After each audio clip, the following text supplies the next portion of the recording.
ఈ స్వచ్ఛ ఆంధ్రప్రదేశ్ది మనం ఒక ఉద్యమంగా చేస్తున్నాం. ఇప్పుడే కృష్ణ చెప్పినట్టు నాకు 30 ఏళ్ల నుంచి అనుభవం. ఫస్ట్ టైం నేను సింగపూర్కి వెళ్ళి సింగపూర్లో ఏం చేస్తున్నారో చూసి ఒక నైట్ అంతా స్టడీ చేశాను.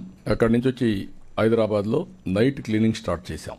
అది అయిన తర్వాత అవుట్ సోర్సింగ్ స్టాఫ్ను కూడా పెట్టింది. అదే ఫస్ట్ టైం అవుట్ సోర్సింగ్ స్టాఫ్ను పెట్టి పర్ఫెక్ట్గా చేశాం. ఆ రోజుల్లో హైదరాబాద్ అన్నది best clean city in India.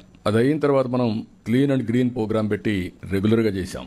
పచ్చదనం, పరిశుభ్రం ఈ కార్యక్రమాలన్నీ పెట్టి చేశాం. తర్వాత స్వచ్ఛ భారత్ రిపోర్ట్ కూడా నేనే ఇచ్చాను. ఆ రోజు ఆనరబుల్ ప్రైమ్ మినిస్టర్ అవకాశం నాకు ఇచ్చాడు. దానిపైన ఇప్పుడు ఇవన్నీ క్లియర్ అయినాయి. ఇక్కడ మీరు చేయాల్సింది స్వచ్ఛత అన్నప్పుడు క్లీనినెస్ ఒకటే కాదు, స్లోగా ఇవన్నీ అయిన తర్వాత థింకింగ్ ప్రాసెసే మారాలి.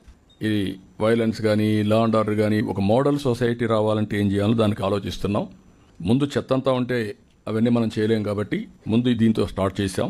బాడీ, మైండ్ ఇవన్నీ కూడా కంట్రోల్ చేయడం. చాలా మందికి హ్యాబిట్ ఒకటి ఉంటుంది, ఇంట్లో చెత్త రోడ్డు మీద వేస్తారు. దే ఆర్ ఆల్ థింకింగ్ ఇల్లు వాళ్ళది, రోడ్డు మాత్రం వేరే వాళ్ళది. ఈరోజు ఇండ్లు కొన్ని పాష్ హౌసెస్ ఉంటాయి. పాష్ హౌసెస్ పక్కన డస్ట్బిన్స్ ఉంటాయి. మొత్తం అక్కడే కుక్కలు, ఇవన్నీ పందులు, ఇవన్నీ చాలా ఎక్సర్సైజ్ చేసాం ఈ ఆస్పెక్ట్లో.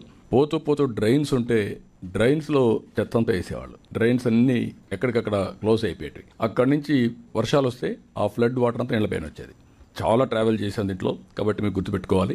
ఇందులోనే మన డ్రగ్స్ కానీ గంజాయి కానీ ఇలాంటివి కూడా నిరంతరం మనం చేయాల్సిన అవసరం ఉంది. ఒకప్పుడు హ్యాపీ సండే కూడా పెట్టాం.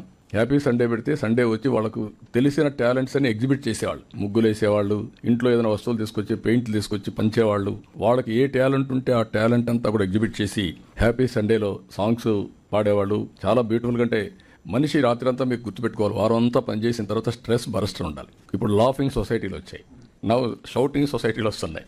ఎక్కువ అరిస్తే ఆటోమేటిక్ రిలాక్స్ అయిపోతామని ఇలాంటి వేరియస్ యాంగిల్స్ వస్తున్నాయి. కమ్యూనిటీ కలవడం కూడా చాలా అవసరం. ఒకప్పుడు ఊర్లో ఎందుకు జాతరలు చేశారు? ఒక గ్యాదరింగ్, దాంతో ఒక హ్యాపీనెస్, ఒక స్ట్రెస్ బరస్టర్ ఇవన్నీ ఉండేవి. ఇప్పుడు అన్నీ తగ్గిపోతున్నాయి. ఇది కూడా ఈ కమ్యూనిటీలు కూడా మనం ప్రమోట్ చేయాల్సిన అవసరం ఉంది.